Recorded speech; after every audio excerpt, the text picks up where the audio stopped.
El charro negro.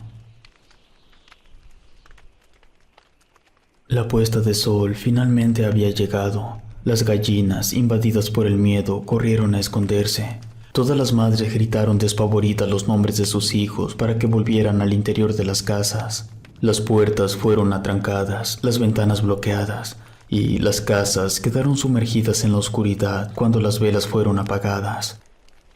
Todos en el pueblo tenían mucha prisa por encerrarse. Nadie quería encontrarse con el charro negro. Por desgracia, había llegado el momento de pagar. La historia que quiero compartir ocurrió hace muchas décadas, cuando yo vivía en un pequeño pueblo que estaba a muchos kilómetros de la ciudad más cercana. El agua la tomábamos del río, no había luz, solo velas y quinques que funcionaban con petróleo. Los baños eran de pozo, y todos hacíamos lo posible para llevar el pan a la mesa. Ahí en el pueblo teníamos un cura que se encargaba de la capilla. También vivía ahí. Habían otras personas que destacaban de entre todos. Estaba el señor con una puntería como para darle una lagartija en movimiento. Y estaba el señor Flores, que, aunque parezca gracioso, él era un experto en flores y en otras plantas. Era como el doctor del pueblo, todos lo respetaban. También estaba Melisa, la hija mayor del señor Flores. Era la muchacha más hermosa del pueblo. Su piel era casi del color de las nubes. Su cabello era ondulado. Siempre usaba trenzas. Sus ojos claros tenían un color entre celeste y limón. Destacaba demasiado entre todas las demás mujeres. Hombres de otros pueblos y hasta de la ciudad iban al pueblo solo para verla. Pero el señor Flores no se los permitía. Decía que su hija era demasiado perfecta y que ningún hombre era digno de su belleza. Por esa razón, casi no la dejaba salir, solo los sábados, que era cuando se daba el único evento de entretenimiento que había en el pueblo. Eran las canciones que se tocaban afuera de la capilla. Yo era miembro del pequeño grupo de músicos. Tocaba la guitarra, lo aprendí de mi madre y ella de mi abuelo. La música era una ventana para mí. Cuando tocaba la guitarra era como platicar con alguien a quien podía contarle mis penas. Me hacía sentir mejor.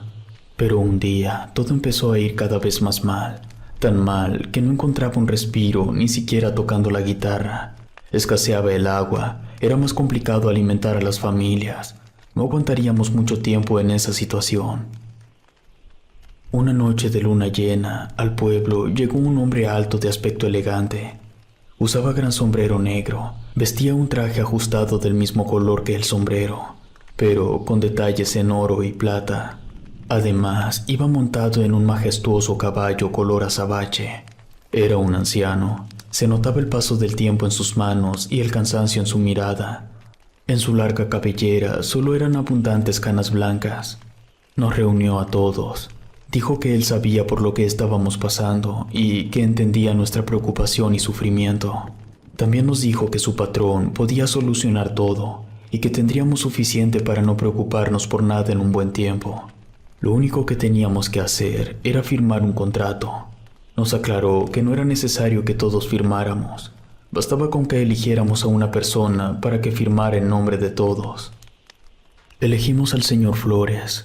El misterioso hombre sacó de su traje una hoja en blanco y de su sombrero una pluma que parecía estar hecha con los pelos del caballo.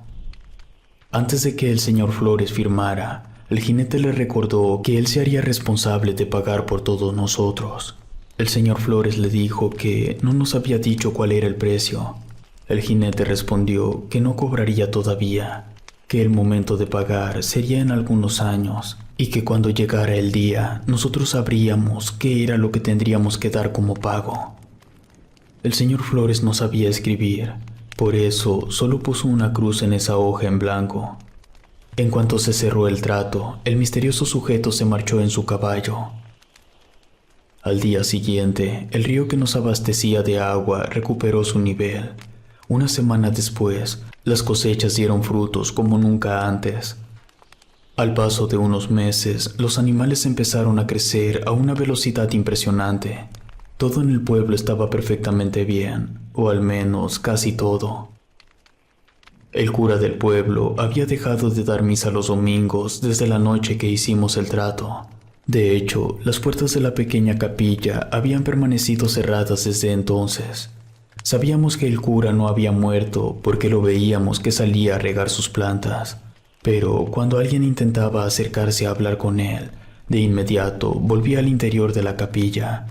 Era muy extraño y nadie sabía qué era lo que le estaba pasando al cura. Pero como la situación en el pueblo estaba mejor que nunca, le restamos importancia al cura. La situación iba tan bien que el río se llenó de peces que jamás habíamos visto. Nos sobraba la comida. Todos dejamos de ir a la ciudad para trabajar debido a que no era necesario. Lo único que teníamos que hacer era estar al pendiente de nuestros animales y de la siembra. Pero con el pasar de los meses, una duda fue emergiendo entre todos nosotros, la cual era la identidad del patrón de aquel misterioso jinete. Un hombre no podía hacer que abundara el agua. Tampoco que aparecieran peces de la nada, ni que la tierra fuera más fértil. Hubo quien se atrevió a decir que posiblemente ese jinete había sido un ángel enviado por Dios. No parecía ser la respuesta correcta. Un ángel no bajaría vestido de negro montando un caballo a darnos un contrato en blanco. Además, el enigmático comportamiento del cura descartaba por completo que se tratara de algo divino. Así que todo lo bueno que se nos había otorgado debía ser muy posiblemente obra del mismo diablo. Todos nos quedamos en silencio cuando se dijo eso. Una mujer comentó que no podía ser porque el diablo no hace cosas buenas, solo engaña a la gente. Entonces el cura apareció de entre nosotros y nos dijo que ese jinete no era una persona, sino más bien un fantasma. Una sombra cuya verdadera identidad no era ni más ni menos que el cobrador del diablo, y que habíamos condenado al pueblo en el mismo momento en el que se firmó el contrato. El cura nos advirtió que solo era cuestión de tiempo para que volviera el jinete. Entramos en pánico. Si el cura lo decía, era cierto. Eso explica por qué había cerrado la capilla. Él jamás se atrevería a ofrecer una misa para un pueblo que, en lugar de pedirle a Dios, había hecho un pacto con el diablo.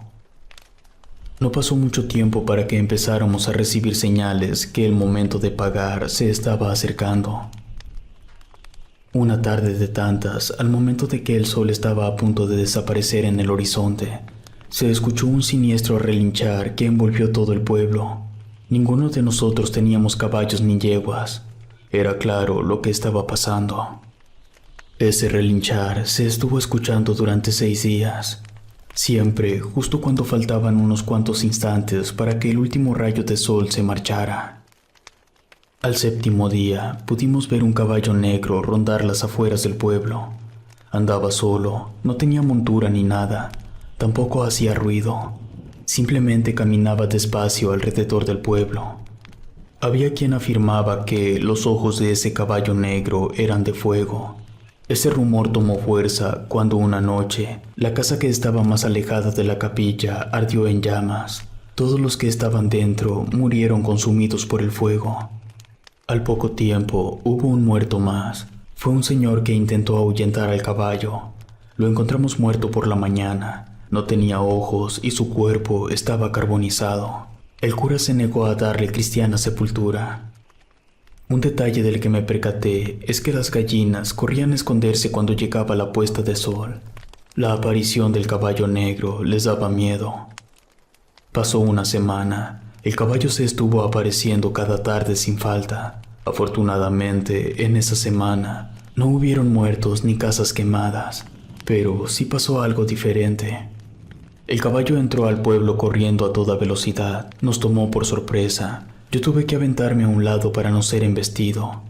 Lo extraño fue que el caballo no hizo ningún ruido mientras galopaba por el pueblo.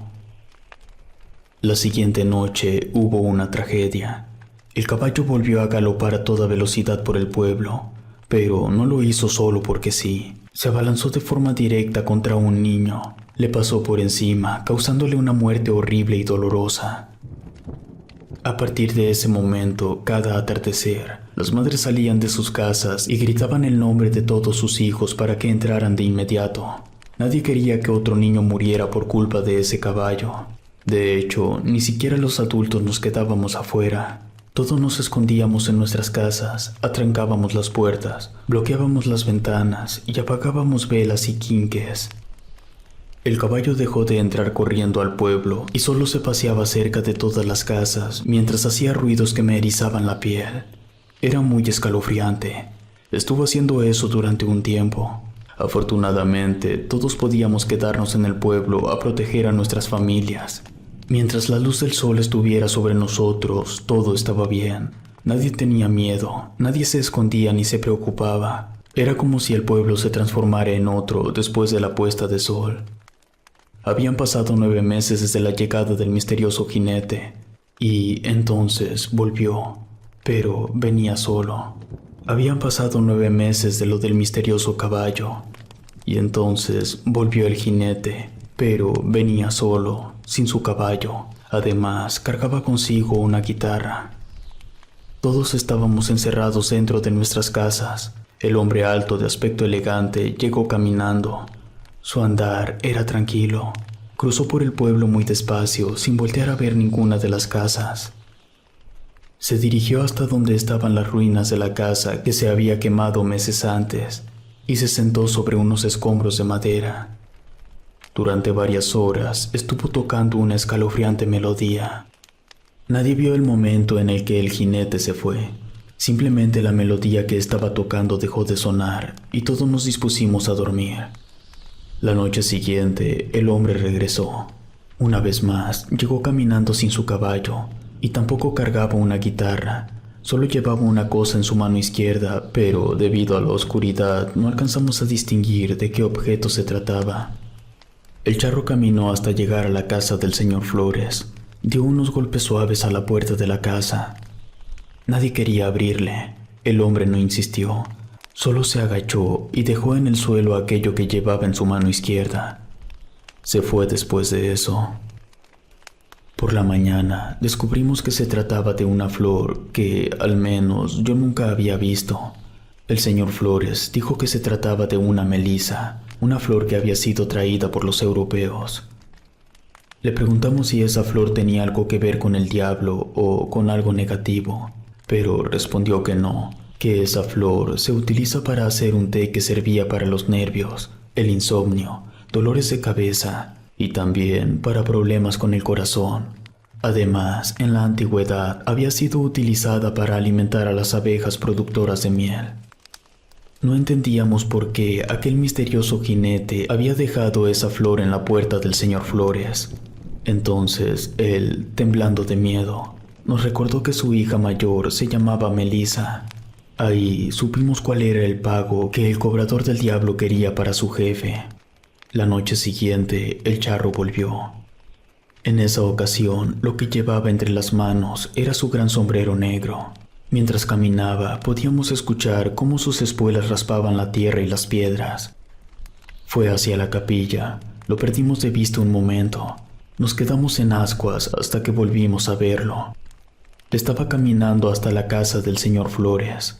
Llegó, tocó la puerta. Nadie le abrió. El jinete se dio media vuelta. Caminó de regreso por donde había llegado. Pero antes de abandonar el pueblo, se detuvo y giró un poco su cabeza. En ese momento, el viento enfureció y entró por las ventanas de todas las casas, causando destrozos. Cuando el caos se detuvo, volvimos a asomarnos, pero el charro ya no estaba. Por la mañana fuimos a la capilla. Necesitábamos que el cura nos ayudara y estábamos dispuestos a obligarlo si no quería hacerlo. Golpeamos y pateamos la puerta de la capilla hasta que la tiramos. Dentro estaba el cura hincado frente al altar, pero estaba muerto. Le habían arrancado la cabeza y en su lugar le habían puesto la cabeza de un venado. La inevitable puesta de sol finalmente llegó. Las gallinas, invadidas por el miedo, corrieron a esconderse. Todas las madres gritaron despavoridas los nombres de sus hijos para que volvieran al interior de las casas.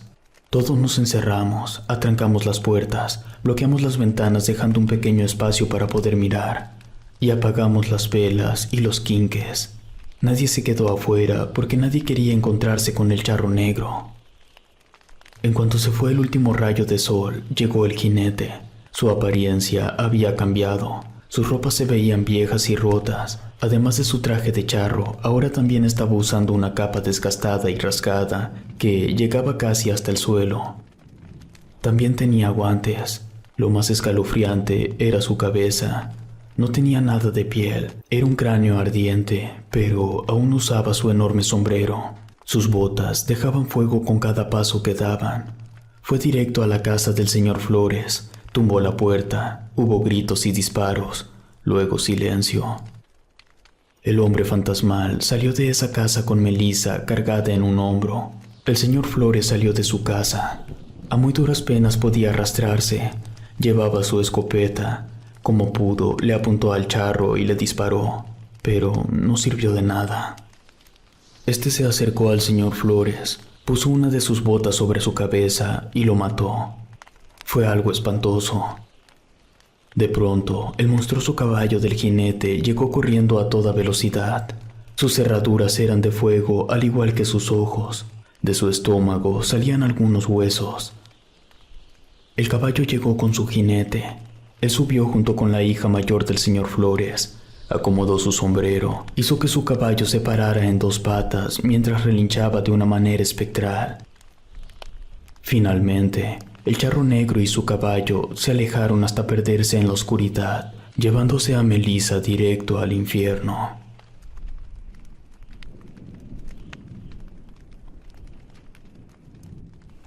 El chupacabras. Soy un elemento de la Guardia Nacional. Tengo un puesto de mando que no voy a revelar. Actualmente me encuentro en el cuartel que fue ubicado en Nuevo Laredo hace unos años. Este puesto lo obtuve gracias a la recomendación que hizo a mi favor un general muy importante. Yo trabajé con el general durante el 2015 en 3 operaciones en Ciudad Juárez. Una noche llegó un informe junto con una asignación. Solo el general tuvo acceso al informe. Él nos dijo que tendríamos que rastrear y matar a un animal. El general nos contó que él ya tenía experiencia con esas criaturas. Dijo que en el año de 1994, él formó parte de un equipo que fue enviado a darle caza al primero de ese espécimen. Ocurrió en Nayarit. A pesar de que la versión oficial es que el primer avistamiento fue en Puerto Rico, el informe decía que en realidad había sido en Nayarit. Todos creyeron que se trataría de un caso aislado, pero con el paso de las semanas, los avistamientos e incidentes relacionados con las criaturas categorizadas como chupacabras fueron aumentando exponencialmente. Escaló a tanto que, por orden del gobierno, se le quitó la categoría de prioridad. Los avistamientos e incidentes relacionados con las criaturas categorizadas como chupacabras fueron aumentando exponencialmente.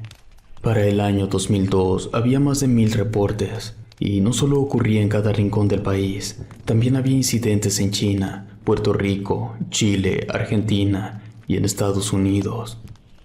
En el 2004, la Universidad de California tuvo acceso al cadáver de un chupacabras que había sido abatido en San Antonio, Texas. Ese incidente fue el primero de una oleada de casos en Estados Unidos que se dispararon por una década.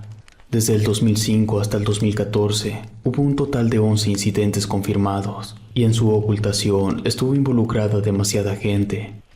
Para empezar, diferentes instituciones gubernamentales, el Departamento de Recursos de Pesca y Vida Silvestre de Kentucky, el Departamento de Vida Silvestre de Mississippi y el Departamento de Parques y Vida Silvestre de Texas.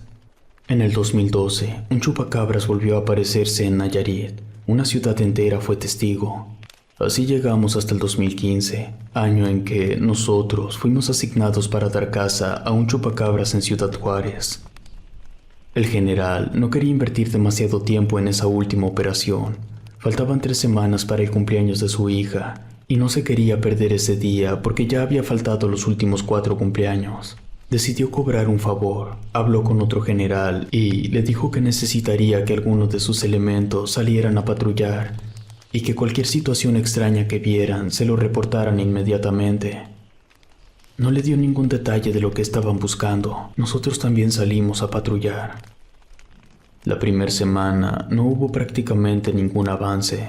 Encontramos algunos animales con las heridas características del ataque de un chupacabras, pero esos animales estaban dispersos y no indicaban ningún patrón.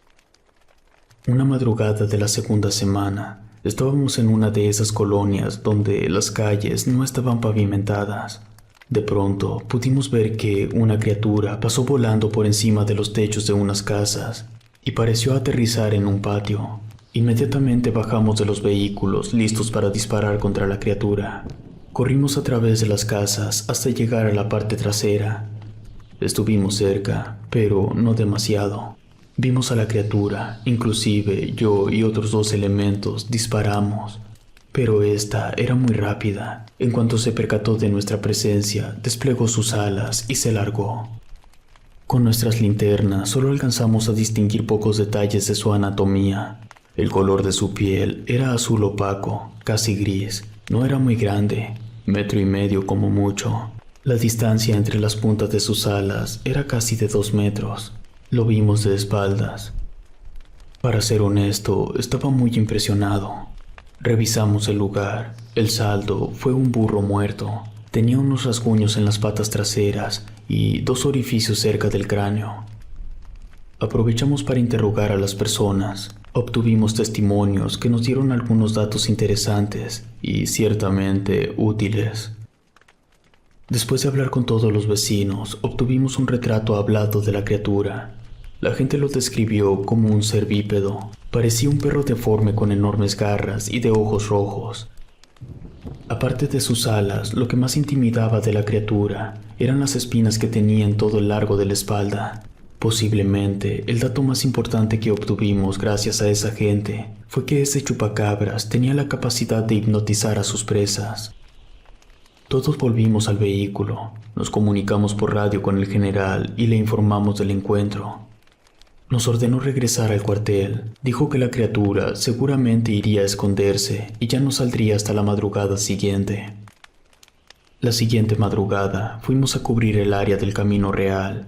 Esa zona tenía las condiciones perfectas para que esa criatura quisiera buscar alguna presa. Esa madrugada se sentía más fría que todas las otras noches anteriores. El cielo estaba despejado y no había mucho viento. Acabábamos de pasar por uno de los miradores cuando vimos a un señor que estaba parado en medio del camino y nos estaba haciendo señas. Nos orillamos y detuvimos los vehículos. El señor nos dijo que estaba yendo hacia su casa con sus 2 mulas, cuando de la nada apareció una criatura voladora y atacó a sus animales. Él se asustó tanto que se alejó sin intentar ayudar a sus mulas. Le pedimos al señor que nos indicara hacia dónde. Algunos fuimos corriendo en la dirección que nos había dicho el señor. Era a 200 metros de distancia. Íbamos listos para terminar con eso de una vez por todas. Llevábamos las linternas apagadas para no advertirle de nuestra presencia y el dedo en el gatillo para no darle oportunidad. El lugar estaba en completa oscuridad, pero podíamos calcular la ubicación de la criatura por el ruido que hacía. Entonces lo vimos de frente. Parecía un perro deforme. Entre todos sus dientes destacaban 2 grandes colmillos en la parte superior. En cuanto nos vio, cambió su postura. De estar erguido, pasó a ponerse en 4 patas y empezó a correr. Lo perseguimos hasta que alguno de nosotros lo tuvo en la mira y de 2 disparos lo mató. Al revisar el cadáver, nos dimos cuenta que, aunque todas sus características eran las de un chupacabras, no era el mismo que habíamos visto primero, porque el cadáver que teníamos al frente no tenía alas. Levantamos el cuerpo y volvimos a los vehículos. Faltaba uno de los vehículos. Nos dijeron que habían subido al civil y lo habían llevado a un lugar más seguro. Subimos el cadáver, informamos al general y volvimos al cuartel. Con toda la discreción posible, llevamos el cuerpo con uno de los médicos. Fue uno en específico que el general había asignado para apoyarnos. Dentro de esas 4 paredes solo estuvimos 8 personas. Éramos los 6 elementos que habíamos ido a darle baja a la criatura, el médico y el general. El médico no sabía cómo proceder. El general le dijo que buscara un insecto en la capa exterior de la piel de la criatura. Nosotros no teníamos ni idea por qué el general le pidió eso al médico. Luego de unos minutos de un tenso silencio, el médico encontró el insecto.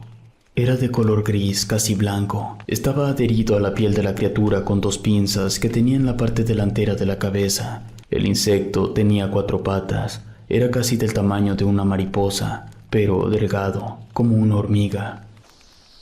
El médico no era un experto en insectos, pero estaba completamente seguro que ese bicho no era normal.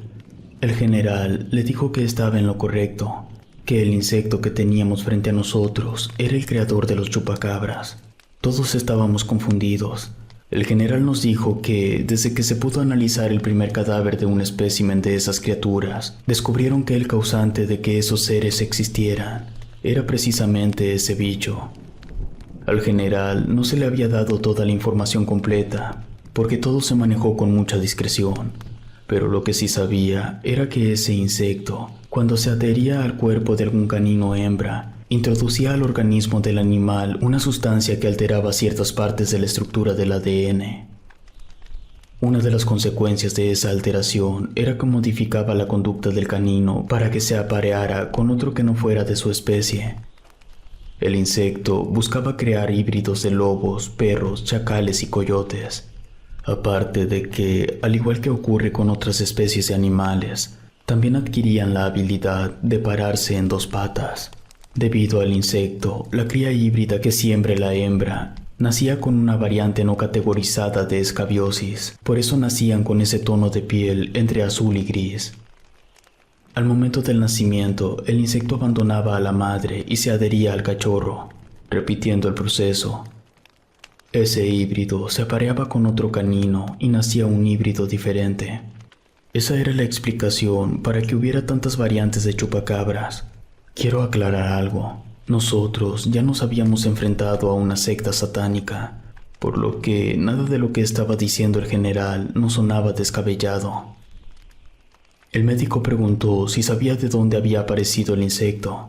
El general le dijo que, según el Departamento de Inteligencia, posiblemente viniera de Puerto Rico. Nos aclaró que él no tenía idea si se trataba de un bicho natural o si había sido creado en un laboratorio. Hubo silencio durante un momento. Alguien preguntó si la misión había terminado por haber matado a esa criatura. El general le respondió que no, que todavía había un volador que andaba suelto y teníamos que matarlo. Fuimos a descansar y la madrugada siguiente volvimos a las calles. No teníamos tiempo que perder. Fuimos primero a la colonia donde habíamos tenido nuestro primer encuentro. Preguntamos a los vecinos si habían sufrido algún otro ataque, pero dijeron que no, que esa criatura no había vuelto. Ya nos estábamos retirando cuando un niño se nos acercó corriendo mientras su madre trataba de alcanzarlo. El niño nos dijo que un compañero de su salón había dicho que el chupacabras había matado a sus gatos. Le preguntamos si sabía dónde vivía ese compañero suyo. Le prometí al niño que si atrapábamos al chupacabras, volvería a darle un premio por habernos ayudado. Todavía no llegábamos a la colonia cuando uno de nuestros elementos señaló el cielo. A lo lejos pudimos ver a un ser que iba volando. Lo seguimos. Sabíamos que lo más probable era que se estuviera dirigiendo al lugar donde se escondía. Llegamos, no recuerdo si a los límites de Ciudad Juárez o si estaba en la periferia de otra ciudad. El lugar era una propiedad abandonada. Parecía haberle pertenecido al crimen organizado. Dejamos los vehículos lejos y proseguimos a pie con mucho sigilo para no tener margen de error. Rodeamos la propiedad y cuando estuvimos seguros que teníamos cubiertas todas las posibles salidas, entramos. La criatura de inmediato se percató de nuestra presencia y trató de escapar, pero nosotros estábamos por todas partes. Hubo una corta persecución, pero matamos al híbrido. Informamos al general. Nos dijo que no lleváramos el cuerpo, que ya era mucho problema deshacerse de uno como para llevar otro. Nos ordenó quemar la propiedad con el cadáver dentro y que no regresáramos al cuartel hasta asegurarnos que nadie pudiera encontrar ni un pedazo de esa criatura. Nosotros no estábamos tan seguros que quemando la propiedad se fuera a destruir el cuerpo. Aún así lo hicimos. Prendimos fuego a la propiedad y luego de un buen rato fuimos a revisar. Quedaron pedazos, pero nada que se pudiera identificar. Así terminó esta operación en Ciudad Juárez, en la que pudimos matar a 2 chupacabras.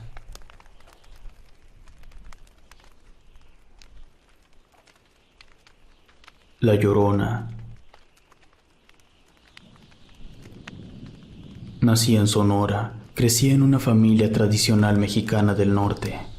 Ya saben, ir a misa los domingos, hacer carne asada el fin de semana, ese tipo de cosas. Mi madre era maravillosa, una mujer muy sabia. También tenía un hermano menor. Para ser sincero, nunca me llevé muy bien con él. Éramos realmente diferentes, pero aún así era mi hermano y lo quería por eso. Hace aproximadamente unos 10 años estuve internado en el psiquiátrico. Ocurrió después de que una mujer entró a la casa, apuñaló a mi madre y se llevó a mi hermano menor. Yo vi todo y eso me provocó un brote psicótico. Ese día mi padre estaba trabajando. Nunca lo culpé por lo sucedido. Él estaba haciendo lo suyo para que a nosotros no nos faltara nada. Él trató de lidiar con lo que a mí me estaba pasando, pero cuando se dio cuenta que la situación lo rebasaba, me internó en un hospital psiquiátrico de la capital del país. Estuve ahí unos años. Cuando fui dado de alta, mi padre decidió que debíamos cambiar todo nuestro entorno. Definitivamente no era buena idea que yo volviera a la casa donde había ocurrido la tragedia. Por eso nos mudamos al estado de Aguascalientes, cerca de Villa de la Asunción. Mi padre escogió ese sitio porque parecía bastante tranquilo y yo necesitaba un ambiente libre de situaciones estresantes. Desde aquel entonces sufría de ataques de pánico y ansiedad, todo derivado de mi brote psicótico. Las primeras 3 semanas permanecí dentro de la nueva casa. No salía ni al patio, me la pasaba acostado todo el día. Esto era en lo que me acostumbraba a mi nueva medicación, que era menos agresiva que la que me daban cuando estaba internado. Solo salía de mi cuarto cuando mi padre llegaba del trabajo. Veíamos una película mientras preparábamos la cena, y durante la cena veíamos otra película y la pasábamos muy bien. La siguiente semana me animé a salir de la casa, solo al patio a tomar aire fresco, a escuchar las aves y ver las figuras de las nubes. Uno de los vecinos tenía un perro y por alguna razón empezó a ladrar. Eso me alteró y mejor volví rápidamente a la seguridad de la casa. Duré casi 2 semanas. Estuve pasando ratos en el patio. Inclusive podía tolerar el ladrido de aquel perro. Un domingo, que era el día de descanso de mi padre, me preguntó si quería acompañarlo al centro a comprar más películas. No me sentía preparado. Se lo hice saber. Entonces me dijo que de camino al centro estaba una pequeña librería y que ahí podía esperar en lo que él iba por las películas. Caminar estuvo bien, tranquilo, sin demasiados ruidos. Me agradó andar por las calles luego de tanto tiempo. Llegamos a la librería y me quedé ahí en lo que mi padre iba al centro. Mientras fisgoneaba, me encontré un libro que hablaba sobre la Llorona. Le comenté a la persona encargada que mi padre volvería en un rato y me compraría ese libro. Se lo dije para que me permitiera leerlo. En ese libro venían muchos orígenes diferentes sobre la Llorona. El registro más antiguo que se tiene sobre la Llorona se remonta a la época en la que el territorio mexicano era gobernado por Moctezuma II. La historia dice que el gobernante sufría de recurrentes y vívidas pesadillas que lo atormentaban. Aquellos oscuros sueños eran más bien premoniciones sobre la conquista española que llegaría una década después. Se supone que durante una reunión de Moctezuma II con sus generales, salió a tema que había una mujer que se aparecía llorando y lamentándose durante las noches cerca del ahora conocido lago de Texcoco. A alguno de los generales de Moctezuma se le ocurrió sugerir que posiblemente los sufridos quejidos de aquella mujer podrían tener alguna relación con las pesadillas del gobernante. Moctezuma, presumiblemente, ordenó una investigación de la misteriosa fémina. Aquellos que vivían cerca dijeron que la aparecida siempre emitía lamentos que estaban evocados hacia sus hijos. Se teoriza que Moctezuma asoció a aquella mujer con una antigua diosa, con la diosa de la maternidad. Lo que Moctezuma no pudo interpretar fue el motivo de la aparición de la diosa, que tentativamente intentaba advertir sobre la matanza que causarían los conquistadores españoles cuando llegaran al continente americano. Cuando los españoles llegaron, la mujer dejó de aparecerse en el lago de Texcoco, y se supone que fue hasta después del nacimiento de la Nueva España que esa diosa volvió, atando su existencia al espíritu atormentado de una mujer. Había vuelto para perseguir a sus usurpados hijos, es decir, a todos los que somos descendientes de la cruza forzada y sangrienta entre los indígenas mexicas y los europeos. Ese espíritu atormentado pertenecía a una hermosa mujer indígena de un nombre peculiar que se enamoró profundamente de un español. Su amorío progresó y floreció, inclusive tuvieron 3 hijos. Todo parecía ir bien hasta que ella descubrió que el hombre que ella amaba tenía planeado casarse con una española. Tras haberse descubierto, él simplemente la abandonó. Ella quedó destrozada. La inmensa tristeza que sentía se convirtió en rencor, ira y odio. Estaba totalmente enloquecida y fuera de sí. Sufrió un ataque de desesperación y coraje. Llevó a sus 3 hijos al río y los ahogó de una forma vil y despiadada. Estaba cegada y no tenía control sobre sus impulsos. Cuando se dio cuenta de lo que había hecho, se quebró y murió de tristeza. Hay quien dice que el espíritu de aquella hermosa mujer indígena vaga sin rumbo hasta que se encuentra a un huérfano e intenta protegerlo. Aunque también hay quien dice que anda en busca de niños para ahogarlos de la misma forma en que lo hizo con sus propios hijos. Hay otra versión de la historia que data hace más de 100 años. Esa historia dice que en un monte que estaba cerca de algún río, había una casa de madera que le pertenecía a un matrimonio de españoles. Una noche, la casa comenzó a incendiarse. Debido a caprichos del destino, por el lugar iba pasando una mujer con sus 3 hijos.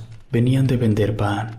El matrimonio de españoles tenían un bebé, y aquella noche del incendio estaba llorando con mucha desesperación. La mujer, en cuanto escuchó el llanto, no dudó en meterse a la casa para buscar a la criatura. Consiguió rescatar al hijo de los españoles. El problema fue que la mujer, en su desesperación por sacar al bebé, no se dio cuenta que sus 3 hijos la habían seguido al interior de la casa. No pudo hacer nada para salvarles la vida. Murieron carbonizados. La pobre mujer quedó en estado de shock. En cuanto pudo, fue a tomar los cuerpos de sus hijos y los cargó hasta el río. Uno por uno los llevó hasta el agua y se sumergió con ellos. La mujer murió abrazada de los 3 niños. El bebé que la mujer rescató quedó a cargo del convento del pueblo. A los 3 días, el bebé desapareció del convento. Encontraron 3 garras en el marco de la puerta del cuarto donde dormía el bebé. Desde aquella noche, la mujer vaga por las calles del pueblo cargando a aquel bebé que rescató mientras llora por la terrible muerte de sus hijos. Otra de las versiones dice que una mujer le fue infiel a su esposo con algún vecino, y él, como retribución, tomó la vida de los hijos de ella, pues se había convencido a sí mismo que lo más probable es que esos hijos no fueran de él. Así fue que, lleno de cólera, entró al cuarto de los pequeños y los ahorcó sin compasión. Aquella mujer infiel encontró los cuerpos sin vida de sus hijos tirados en el suelo. En ese mismo instante, la mujer perdió la razón por completo y salió a la calle así como estaba vestida, es decir, con una bata color blanco. Nunca recuperó la cordura y una fría noche murió vagando por la carretera mientras se lamentaba por el asesinato de sus hijos. Otra de las tantas historias de origen cuenta que hace muchos años vivía una bruja en Galeana, Nuevo León. Las mujeres que quedaban embarazadas fuera del matrimonio iban a buscarla para que les solucionara su problema. La bruja las llevaba al río y ahí les ayudaba a deshacerse de sus hijos. Después, la bruja ahogaba a las mujeres y se quedaba con sus almas. Un día, la bruja simplemente murió y todas aquellas almas que la bruja tenía de las mujeres que habían matado a sus hijos se liberaron y se encarnaron en un solo ser, cuyo destino sería vagar por toda la eternidad, llorando en busca de sus hijos. La última leyenda de origen narra la trágica historia de una joven y bella mujer que perdió a sus 2 hijos mientras lavaba vasijas y ropa en el río. La muchacha estaba tan concentrada en lo que estaba haciendo que se olvidó por completo que sus pequeños estaban jugando peligrosamente cerca de la orilla. Cuando terminó de lavar, llamó a sus hijos, pero no obtuvo respuesta. Volvió a gritarles, pero nadie vino. Se levantó asustada y corrió en su búsqueda. Los encontró flotando sin vida río abajo. Todas esas historias me parecieron trágicas. De cierta manera, me perturbaron un poco. A los pocos minutos regresó mi padre, me compró el libro y caminamos de vuelta a casa. En el trayecto le conté sobre todo lo que había leído de La Llorona. Cuando llegamos a la casa para preparar la comida, en lugar de ver las películas que mi padre había comprado, pasamos toda la tarde hablando de La Llorona, de todas las historias de origen que tiene y eso. Lo que pasó esa noche cuando intentaba dormirme, quizá fue el producto de haberme metido tanto en el tema de La Llorona, quizá fue sugestión. O quizá tomé alguna pastilla de más o de menos, no lo sé, pero lo sentí demasiado real. Mi padre se acababa de ir a acostar y yo me quedé levantando los platos de la mesa. De pronto escuché risas de niños pequeños. Estas estaban en la calle. Eso llamó mi atención, pues ya iban a ser las 12 de la noche. Además, desde que nos habíamos mudado a la casa, no había escuchado a ningún niño cerca de ella. Las risas duraron pocos segundos, así que seguí con lo mío, pero lo que escuché después no pude ignorarlo. Era un carruaje con varios caballos. Los animales sonaban desesperados y furiosos al mismo tiempo. Decidí caminar hacia la sala para asomarme por la ventana. Vi a una mujer caminando por la calle. Estaba descalza, llevaba el cabello suelto y vestido blanco con algunas pequeñas manchas de lo que parecía ser sangre. Inmediatamente recordé a la mujer que se había llevado a mi hermano. Estoy consciente que no era ella, pero se parecía un poco. Comencé a alterarme. Sabía que en cualquier momento me iba a dar un ataque. Entonces la mujer gritó con un sentimiento que me hizo estremecer. Eso hizo que yo perdiera el conocimiento. Al día siguiente desperté en mi cuarto cambiado de ropa. No recordaba cómo había llegado a mi cama y mucho menos recordaba haberme cambiado. Mi padre estaba en la casa, no había ido a trabajar, pues estaba preocupado por mí, por lo que me había pasado durante la noche. Me preguntó si recordaba algo y le conté sobre los niños, el carruaje y la mujer. Él levantó una ceja. Lo único que mi padre había escuchado durante la noche fue a mí. Me había encontrado arrinconado cerca del baño, repitiendo una sola frase. Se va a llevar a alguien. La Llorona se va a llevar a alguien. Mi padre me dijo que se había deshecho del libro y yo no dije nada. Ese día no salí ni al patio, tampoco al día siguiente. A los 2 días, mientras mi padre estaba trabajando, alguien llamó a la puerta. Me asomé por la ventana y vi que se trataba de una viejita. Ella me mostró la fotografía de una pequeña niña. Me dijo que se trataba de su nieta. Mencionó que había desaparecido. Le dije que no la había visto, que estaría al pendiente y le avisaría. Esa niña había desaparecido la misma noche que yo había visto a La Llorona. En cuanto mi padre volvió a casa, le platiqué sobre la niña desaparecida. También le di a entender que yo pensaba que La Llorona era la responsable por la desaparición de la niña. Una semana después, encontraron su cuerpo flotando en el río de los Pirules. Esa noche tuve pesadillas. Por más que intentaba, no podía dormir. Me levanté de mi cama para tomarme 2 pastillas contra el insomnio y me fui a acostar. Ni siquiera recuerdo haberme quedado dormido. De pronto me desperté porque escuché de nuevo el carruaje. Sabía que en cualquier momento me iba a dar una crisis. Corrí por mi medicamento y tomé las 3 pastillas al mismo tiempo. Aún podía escuchar el relinchar de los caballos. Pensé en despertar a mi padre, pero no lo hice. Corrí directo a la sala para asomarme por la ventana. Ahora sí, había un carruaje. Era de aspecto sombrío. Los caballos eran tan oscuros que solo se les podía ver un destello en los ojos. El carruaje estaba siendo manejado por La Llorona. De pronto comenzó a gritar, a llorar y a lamentarse.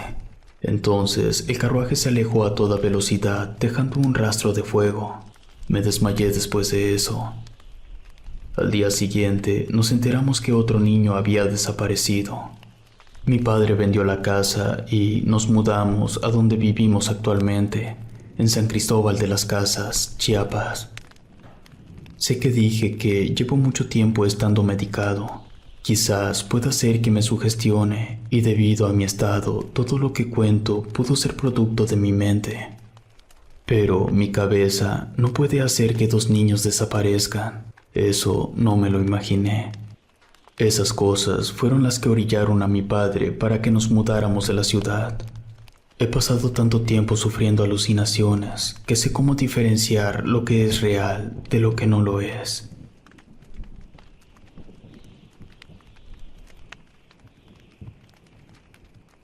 La Nahuala.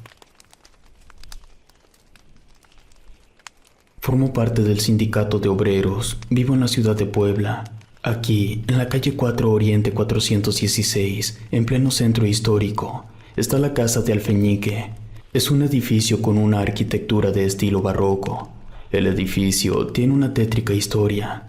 Hace demasiados años fue el hogar de una bruja conocida como la Nahuala por su habilidad de transformarse en una criatura con rasgos animales. Prácticamente todo lo que tiene que ver con la Nahuala es un enigma. No se sabe su origen ni cómo es que llegó a vivir en la ciudad de Puebla. Lo poco que se sabe de ella es que quería alcanzar la inmortalidad y para poder obtenerla necesitaba sacrificar a 3 niños. Pero fue detenida antes de completar su cometido. Nunca se supo a ciencia cierta cuál fue su final, pero con el pasar de las décadas, el lugar fue convertido en el primer museo de la ciudad. Yo empecé a trabajar en ese edificio en la segunda mitad del 2016. Ocurrió porque el gobierno ordenó una remodelación. Fue un trabajo muy criticado por la gente de la ciudad.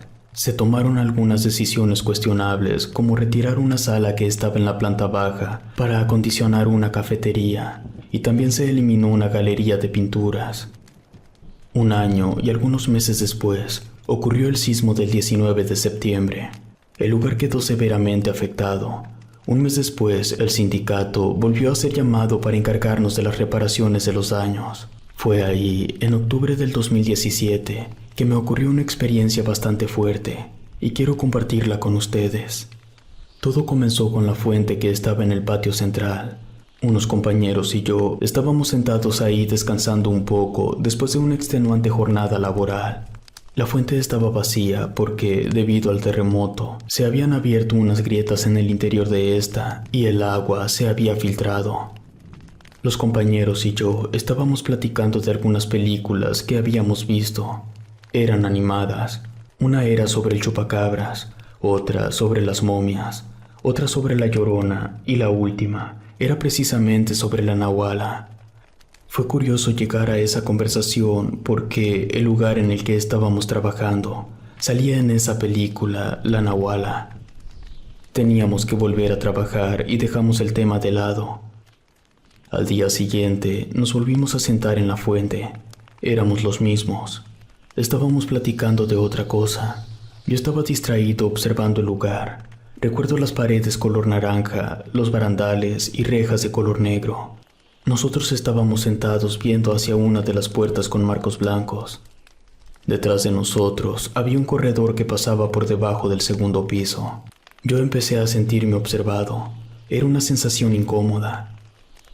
Volteé rápido hacia atrás y se me figuró ver a alguien que trataba de esconderse. Yo me giré con mis compañeros para decirles que voltearan a ver, pero cuando lo hicimos ya no había nada ahí. Se rieron y me dijeron que haber visto esa película me había afectado. Yo estaba seguro que algo estaba ahí. No me lo había imaginado y de eso no tenía ninguna duda. Ese día, antes de retirarme a mi casa, me paré junto a la fuente mirando hacia el corredor. Tenía un pilar en cada costado, un candelabro colgando y unas huellas que no entiendo cómo es que no las había visto antes. Mientras caminaba hacia las huellas, pensé que simplemente se trataría de las huellas de alguno de mis compañeros, pero no parecían serlo. Cuando estuve parado frente a ellas, noté que eran de pies descalzos. Nadie en el lugar andaba descalzo. Quizá fue muy apresurado, pero al menos en mi cabeza hacía sentido. Esas huellas eran de la persona que nos había estado observando durante el descanso. De pronto volví a tener esa sensación incómoda de estar siendo observado. La mirada la sentía detrás de mí, venía de la fuente. Me giré rápido, pero no pude ver a nadie. Aún así fui hasta la fuente, y ahí encontré algo que me causó un fuerte escalofrío. Había cabello saliendo de una de las grietas por las que se había ido el agua de la fuente. Me fui a casa. Se lo comenté a mi esposa cuando estábamos en la recámara. Ella lo analizó un momento y me dijo que ese lugar era demasiado viejo, que posiblemente se trataba de un fantasma cuyo descanso había sido perturbado por el terremoto. Me sugirió que lo ignorara. Me dijo que a las apariciones les gustaba llamar la atención y hacerles caso las alimenta. Mi mujer dijo que yo no debía alimentar a eso que había despertado, porque quizás pudiera terminarme pasando algo malo. Al día siguiente, cuando estaba llegando al lugar, que, por cierto, está en una esquina y tiene como 20 ventanales, pude ver a una mujer parada en el tercer piso detrás de uno de esos ventanales. Pensé en comentárselo a alguien, pero ya había quedado como tonto una vez y no quería que pasara de nuevo. Además, seguro pensaría que me encontraba en estado inconveniente y podría ser suspendido o, en el peor de los casos, podría incluso haber perdido mi trabajo. Decidí fingir que no había visto nada. Así estaría haciendo caso de la sugerencia que me había hecho mi esposa y aparte me evitaba problemas. Pero por una extraña coincidencia, ese día me enviaron junto con otros dos a trabajar en el salón donde estaba el ventanal donde yo había visto a esa mujer. Desde que iniciamos el trabajo hasta la hora de descanso, nada pasó. Yo bajé a sentarme en la fuente como los otros días. Sin darlo mucho a notar, revisé de reojo si el cabello que había visto el día anterior seguía ahí, pero no era así. Cuando ya se acercaba el final de la jornada, recibimos una visita por parte de la policía. Estaban buscando a un niño que había desaparecido, y la última vez que se le había visto era fuera del edificio. No éramos sospechosos porque a la hora que se le vio ya ninguno de nosotros estábamos en el lugar. La policía simplemente había ido a preguntar si de casualidad no habíamos visto al niño dentro del edificio. Querían descartar que por alguna razón el menor se estuviera escondiendo ahí. La respuesta de todos fue la misma. Nadie había visto nada. Todos los trabajadores nos retiramos y solo quedó la policía con los jefes para revisar las instalaciones. Ya estando en casa durante la cena, a mi esposa y a mi hijo les conté que la policía había ido al trabajo a preguntarnos por un niño desaparecido. Mi hijo ya estaba en la edad que de vez en cuando se le daba permiso de salir a dar la vuelta con sus amigos. Yo solo quería que entendiera que las calles podían ser peligrosas y que debía tener mucho cuidado. Mi mujer me preguntó si la policía nos había dado alguna información sobre el niño. Le dije que no, que solo nos había mostrado una foto, y a mi parecer ese niño debía tener menos de 10 años. Al día siguiente, los jefes hablaron con nosotros. Luego de que revisaron todo el lugar junto con la policía, no habían encontrado nada. Pero aún así, si nosotros notábamos cualquier cosa sospechosa, debíamos avisarle a ellos. La mañana transcurrió normal. Durante el descanso, yo fui como cada día a sentarme a la fuente para comerme el lonche que mi mujer me había mandado. Los compañeros con los que siempre estaba habían ido a comprar unas tortas, por eso yo estaba solo en la fuente. Apenas le iba a dar una mordida al taco cuando escuché el llanto de un niño. Eso me tomó por sorpresa. Volteé a todos lados, pero no había nadie. Entonces el llanto se volvió a escuchar. Le presté más atención y supe de dónde venía este. Era debajo del suelo, específicamente debajo de la fuente. El llanto salía por las grietas. No sabía qué pensar. Me levanté de ahí y fui directo con uno de los jefes. Le comenté que había escuchado algo, pero que no estaba seguro. Él me pidió que me explicara. Le dije que había escuchado el llanto de un niño, pero que parecía estar debajo del suelo. El jefe estaba extrañado y me pidió que lo llevara al lugar. Fuimos hasta la fuente y le dije que justo ahí había escuchado el llanto. Para ser sincero, yo no esperaba que me creyera. El jefe se quedó pensando y dijo que posiblemente el llanto pudiera provenir desde el sistema de drenaje. Él teorizaba que a lo mejor el niño había caído en una alcantarilla y por eso se escuchaba debajo del suelo. El jefe me dio una palmada, comentó que avisaría a la policía y luego se fue. Yo, por alguna razón, me sentí más aliviado después de haberle contado. Fue como quitarme un peso de encima. Cuando se terminó el turno, el representante del sindicato dijo que ocupaban algunos trabajadores para que hicieran horas extras. Yo me ofrecí. Nos quedamos a trabajar hasta la noche. Ya cuando nos íbamos a retirar, recordé que, por todo eso del llanto, había dejado el topper de mi lonche en la fuente. Si regresaba sin el topper, mi mujer iba a matarme. Avisé que solo iría a recoger algo que había olvidado y me apuré. Para llegar a la fuente, crucé el corredor. Sentí una vibra densa cuando pasé por ahí. Llegué a la fuente, me agaché para tomar mi topper y ahí me di cuenta que, una vez más, había cabello en las grietas y rápidamente salí del lugar. Al día siguiente volvió la policía. El jefe no les dijo nada de que yo había sido quien escuchó los gritos. Supongo que para evitar que me involucraran. Cuando la policía y el jefe fueron a la fuente, encontraron el cabello que yo había visto la noche anterior. Con nosotros no trabajaba ninguna mujer. Por eso los policías empezaron a hacer muchas preguntas. Descartaron por completo que los gritos venían desde abajo y amenazaron al jefe de acusarlo por la desaparición de ese niño y aparte por la desaparición de la mujer a la que pertenecía el cabello. A los pocos días, otro niño fue reportado como desaparecido. También había sido visto por última vez cerca del edificio. Supe por los jefes que la policía llegó en la noche a revisar el lugar y que cuando estaban en el patio central pudieron ver que en el techo del edificio estaba una criatura extraña cubierta de pelo muy largo y con unos ojos brillantes. La policía nunca volvió al lugar. A los pocos días, las grietas de la fuente fueron reparadas y después de eso ya no volvieron a suceder cosas extrañas. Lo que yo pienso es que mi esposa tenía algo de razón. El terremoto despertó algo que había permanecido dormido por demasiado tiempo debajo del edificio y en lo que a mí concierne, ese algo era la nahuala. Pasaron los meses, todavía no se terminaban las reparaciones cuando, en febrero del 2018, se suscitó un sismo y se causaron muchos más daños en ese edificio. Después de eso, las reparaciones se suspendieron y a todos los del sindicato que trabajábamos ahí nos reasignaron a otros lugares. Y nunca he vuelto ahí.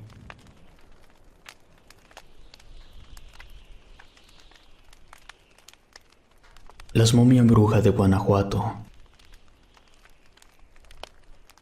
Hace poco yo vivía en Guanajuato. Anteriormente yo vivía en Matamoros, pero por cuestiones laborales tuve que trasladar mi residencia al estado de Guanajuato. Desde que yo era niño, crecí escuchando las historias que mi abuelo nos contaba cada domingo que íbamos a su casa a almorzar. Una de las que más le gustaba contarnos era de la bruja momia. Mi abuelo nos decía que en el lugar donde estaban las momias, había una en especial que era la más peligrosa de todas.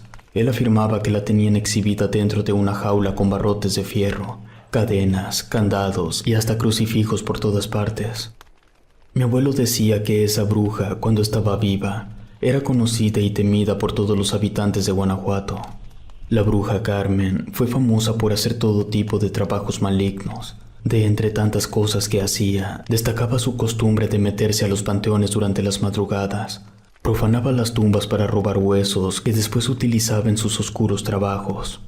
En cuanto al origen de la bruja, mi abuelo nos contaba que la mujer había hecho un pacto con el diablo. Ofreció su alma a cambio de la eterna juventud, pero en aquel entonces, ella desconocía por completo todo el mundo paranormal y las cosas no salieron como ella quería. Su cuerpo comenzó a envejecer a un ritmo acelerado, pero obtuvo habilidades y poderes como pocas veces se había visto en estas tierras. Fue por eso que optó por dedicarse a la brujería. A los pocos años de haber hecho el trato con el diablo, la apariencia de Carmen ya era de una mujer de 80 años. Inevitablemente, llegó el día en que la gente se hartó de convivir con una bruja. Se las ingeniaron para capturarla y la enterraron viva en el panteón, y para asegurarse de que no escaparía, le ataron las manos. Murió bajo tierra. Después de muchísimo tiempo, cuando desenterraron a esa bruja, ella todavía conservaba su cabellera y las ropas. Además, se había momificado de manera natural. Mi abuelo, a modo de burla, siempre nos decía que, después de todo, el diablo sí le había cumplido, la volvió eterna. Y esa era la historia favorita de mi abuelo y que nos contó muchas veces. La enseñanza que nos quería dejar el abuelo era que nunca debíamos confiar en nada relacionado con lo maligno, porque aunque era posible que lográramos tener lo que pidiéramos, las consecuencias y nuestro destino serían terribles. Entonces, cuando yo me mudé de Matamoros a Guanajuato, mi primer tiempo libre lo utilizaría para ir directamente a ver esa momia bruja. A los 5 días de haber llegado, tuve un espacio en mi agenda y fui al museo. Me acerqué con uno de los trabajadores y le dije que quería entrar después de que ya no hubiera visitantes dentro. El trabajador me dijo que no era posible. Yo saqué una buena cantidad de billetes y le dije que yo tenía un especial interés de estar frente a la momia bruja a solas. El trabajador me lanzó una mirada extraña y me preguntó si yo estaba seguro. Yo saqué unos billetes más y le entregué todo el dinero. Hicimos todo de manera discreta. Él contó el dinero y me dijo que con eso era suficiente para darle algo a todos los que tendrían que omitir algunas de sus funciones para que yo pudiera estar dentro al momento de cerrar el museo. Me preguntó por qué yo estaba interesado en la momia bruja. Le conté sobre mi abuelo. Entonces, él me preguntó si mi abuelo no me había contado nada de lo que ocurría con esa momia. Entonces, le pregunté al trabajador de qué me estaba hablando. Me dijo que la momia bruja seguía viva. Yo creí que me estaba tomando el pelo y le comenté que eso no era posible. El trabajador me agarró del hombro y me dijo una cosa que no se me olvida. Piénselo, la bruja hizo un pacto con el diablo. No es tan descabellado que siga con vida. Decidí ignorar las advertencias del trabajador y yo salí del museo a esperar que se fueran los visitantes. Pasaron las horas, todos los trabajadores que recibieron dinero hicieron su parte, y yo pude estar parado frente a la momia bruja completamente solo, con muy poca iluminación y ya pasaban de las 10 de la noche. Era impresionante, todo era tal cual me lo había contado mi abuelo. Esa momia estaba enjaulada con más de 20 barrotes metálicos y una gruesa cadena con su respectivo candado. Tenía sus ropas decoradas con rombos rojos y amarillos, su cabello a la altura de los hombros todo enmarañado y ambas manos amarradas entre sí. Su rostro cadavérico, sumado a la poca iluminación, hacía parecer que las cuencas de sus ojos eran la entrada a una cueva habitada por el mismo diablo. Yo le estaba observando con detenimiento cuando escuché un ruido detrás de mí. Me exalté porque no esperaba oír nada. Cuando regresé mi mirada hacia la momia bruja, había cambiado un poco la posición de sus manos. El objeto con que se las habían vendado solo estaba enrollado en una de las manos. La otra estaba suelta. Además, se notaba muy poco unos rasguños en el vidrio. Me sentí extraño, y cuando alcé un poco la mirada, me encontré con las cuencas vacías de la momia. Estaban apuntando directamente a donde estaban mis ojos. Me sentí intimidado y di 2 pasos hacia atrás.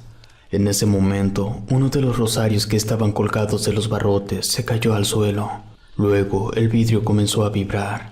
La escasa iluminación empezó a tener fallas hasta que el salón quedó completamente a oscuras. Escuché que una puerta se abrió. Luego, algo cayó al suelo y se empezó a arrastrar. Yo no sabía hacia dónde hacerme debido a que no podía ver ni siquiera mis propias manos. En eso, algo me agarró del pie izquierdo. Del susto, brinqué, me moví sin saber en qué dirección iba y grité tan fuerte que hasta me sentí mareado. Mis latidos estaban muy acelerados. Me costaba trabajo respirar. Estoy seguro que, de haber tenido la posibilidad de ver algo, mi vista hubiera estado borrosa. Entonces, escuché el sonido que se hace cuando quieres que alguien se calle. Ese chistado inconfundible. Yo hice caso.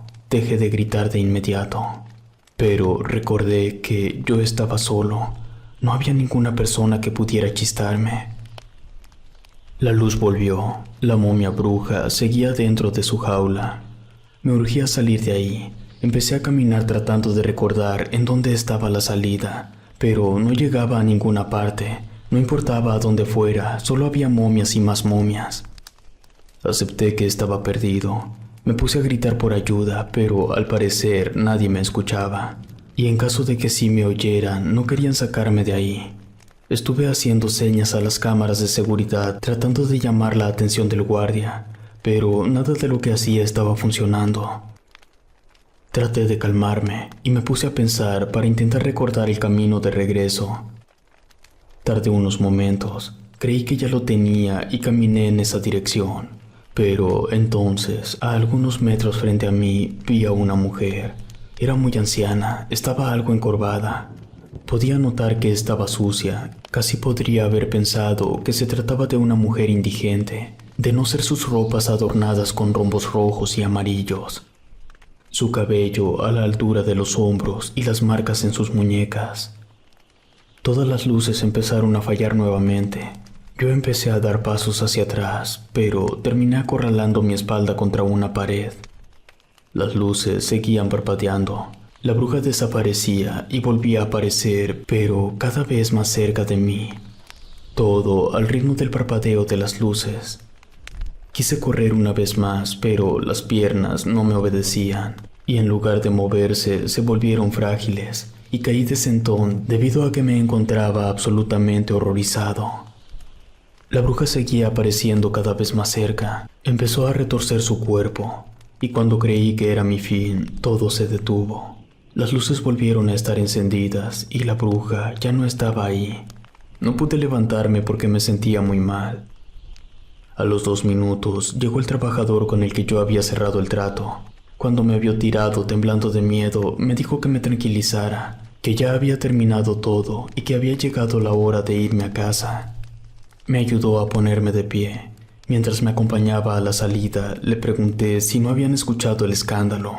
Me respondió que ellos también le tenían miedo a la bruja y no iban a meterse. Hasta el día de hoy no sé qué pensar al respecto. Mi duda más grande es si la bruja solo quería asustarme o si en verdad tenía intenciones de matarme.